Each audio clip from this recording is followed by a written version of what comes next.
Good morning, good afternoon, good evening, or good night, wherever I'm finding you today, and welcome back to another video on my channel, and welcome back to the fantastic world of petty revenge. Let's just get right into it, shall we? Without further ado, here we go. This one is titled, I, in bunny quotes, stole from a shopping cart. So this happened a few days ago at a grocery store. I was waiting patiently in my lane, and beside me the priority lane for senior citizens, PWDs, etc. There were a couple of elderly people sitting in the chairs provided specifically for them. While waiting for their turn, pretty normal setup. Some guy casually walks up and cuts right in front of the seated seniors. I speak up and say, "Hey, they're already in line." And this guy, without even looking at me, goes, "I didn't see them standing in line though." Real smug, real dismissive. Okay, so a jerk. The elderly folks looked uncomfortable and didn't want to cause a scene. So I shut up and I simmered. A few minutes later, we were still in the lanes and I noticed his car was stacked with what looked like camping gear, such as a sleeping bag, paper plates, marshmallows, instant noodles, okay, camping stuff. And there it was, a single can of butane. The fact that you can just buy this in a store in America is a bit weird. I don't know if you can buy butane gas in the UK, but I've never seen it. And right there, I saw an opportunity. The guy's blabbering on his phone, totally distracted, so I casually leaned over, plucked the butane from his cart, and slid it into mine. He didn't notice. He checked out and left. I paid for my stuff, including his butane, and I walked away. Somewhere out there, this man arrived at his campsite, probably boasting about how smart and quick he is, and he tried to fire up his portable stove. No gas, no hot food, no coffee. Just crunchy noodles and the sweet taste of consequence. Edit: some stores where I'm from put up plastic benches and priority lanes. Also, PWD means people with disability. Okay, people with disability. Yeah, I've never seen priority lanes before. I live in the UK, if you couldn't tell. Yeah, I've never seen priority lanes. Usually the elderly people are just left with absolutely nothing. A lot of British people blame it on quote unquote foreigners, and I don't know what somebody else's skin color or ethnicity has to do with the lack of benches, but yeah, that exists. Anyway, let's find another story. This one is called Got an Unknown Caller and Decided to Get Weird. My cell phone rings with unknown caller. I decided to get weird. The call starts in with his sales pitch about do we need any home repairs because they're going to be in the neighborhood and want to save us a fortune. I put in my stress to the max voice and cried out, "My house burned down last night. My dogs died. My wife and I are stuck in a Red Cross shelter right now. What's wrong with you people?" My wife was sitting next to me and nearly choked as I answered the call on speaker. She could hear it all. She is well acquainted to my seriously messed up sense of humor. The poor caller, a guy, was left speechless for several moments before he quietly hung up. "I hope things work out for you," he said before hanging up. My wife doubled up with insane laughter, and I began to fear that I might have traumatized the poor guy. Oh well, my phone didn't ring for the rest of... You know what? I'm going to say, don't worry about traumatizing scammers, because they traumatize vulnerable people every single day by draining their bank accounts and ruining their credit score and their lives, okay? I love scammer payback stories. I love, my favorite one is putting on a kid's voice and saying that I'm a minor and they just hang up immediately. It's really fun. I also like the ones where people get a colander or a sieve and they start smacking it with a spoon. I like that one.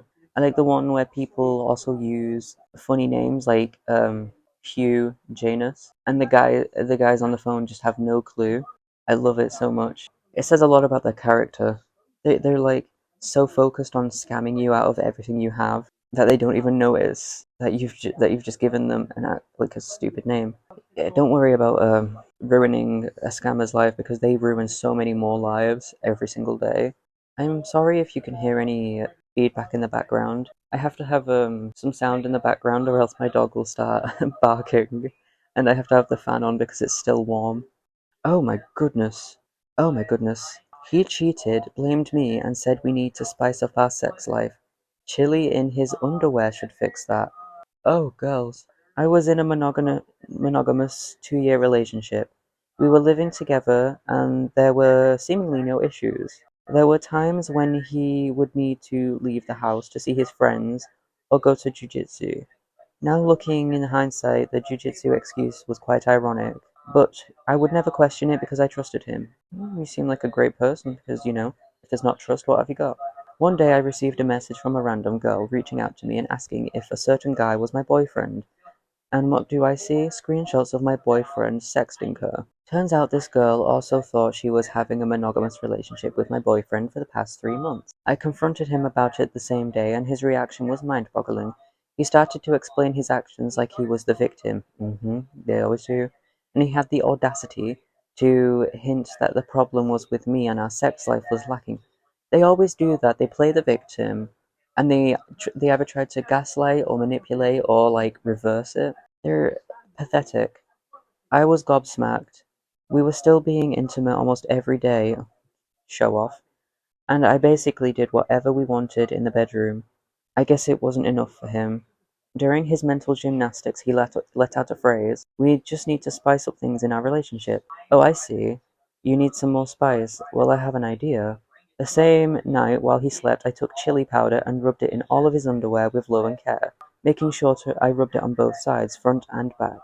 The next morning, my plan was simple: watch how he likes his new chili underwear and leave. Before anybody says this is going too far, just remember that this guy was lying and cheating and then tried to play the victim.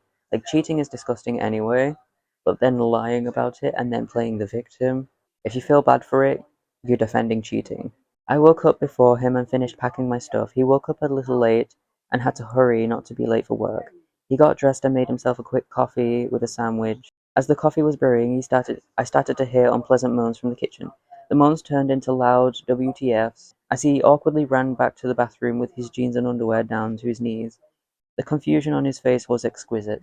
I smirked and left his place with a couple of suitcases without saying anything. I went back a couple more times during the day to take the rest of my stuff while he was at work. That evening, when I was already staying at my friend's place, I received the message from him: "Did you do something to my underwear?" To which I replied, "I spiced things up." That's like your like in a movie when they're like, "Hasta la vista, baby," or something like that. That's like your walkout phrase. I don't know what it's called. I just ruined the ending of that story with my dumbass. Okay, this one's called "Sorry, It's Not in My Job Description." Several years ago, I worked a sales job I hated. We all hate them. I was brand new, barely given any training. That sounds about right. Like half a day to learn how to operate their systems. One of my co-workers who sat next to me was one of the top sales reps in the department. The purpose of sitting a newbie and someone like her together was so the newbie learns. But teaching junior reps is technically not in their job description. That leads me to a day I have a potential sale on the phone, and I got stuck on product knowledge due to my newness. I asked her a simple yes/no question and she tells me, "Sorry, it's not in my job description to help you." I ended up trying to find someone else for help, and by the time I got the answer, the prospect already hung up. Shortly afterwards, I left that company and found my footing where I currently have been for nearly the last decade. We've got a sales rep on our team last week. Guess who it is? She knows who I am too. A few minutes ago, wow, you wrote this. Very quickly after, she just asked me a product-related question, and I said the exact same words back to her with a huge smirk. "Sorry, it's not in my job description." Ha ha ha. Finally, justice is mine. She lost the sale because of the same reason I lost mine. My boss is probably going to talk to me about it later, but I DGAF. That revenge is kind of lame. Because, like, you did the same thing, you gave a karma basically, but at the same time, I don't know, the way he's writing it is very like a kid going na na na na na. I'd like the revenge more if he wasn't like, finally, I don't give a F. We'll take a look at one more. Surprised an online bully in the mail. Did you send yourself? A few years ago, I left an innocuous comment under an Instagram post. Karen decided to take an opportunity to tear me down, blowing up my notifications and drawing completely false conclusions about my character. What was your comment? Because the post was about employment and college. She taunted me about how I must have gone into debt for a $167,000 useless degree, and being an unemployed leech on the government and other things to that effect. Oh, so she's just annoyed that you got your degree, and now she's trying to justify the fact that she doesn't have one. Okay. I never would have known that Karen existed if she had not gone out of her way to bombard me. Yeah, that's usually the case. I tried not to take it personally, but I guess it hit a nerve. I looked through her public wannabe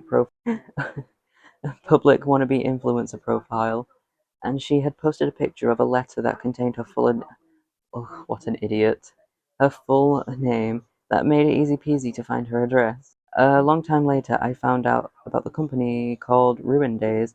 I anonymously mailed her a copy of their book called How Not to Be a CUNT. On each page, it says something like, "It's easy, just don't be a CUNT." And "Have you tried not to be a CUNT?" I don't know exactly what transpired after sending it, and it may just be a coincidence because I certainly did not use tracking information, but now she keeps her stuff on private. So, Karen, if you're reading this, how's your divorce going? That information is also publicly available. Usually, people who've got bad stuff going on like to project it onto other people so they don't feel as bad. So think about that whenever somebody's like harassing you online for no reason. Usually strangers. If a stranger's harassing you for no reason, they're probably going through shit. Think about that. No, this is not an intentional ad for Ruin Days. I just thought the book was funny and wanted to give credit where it's due.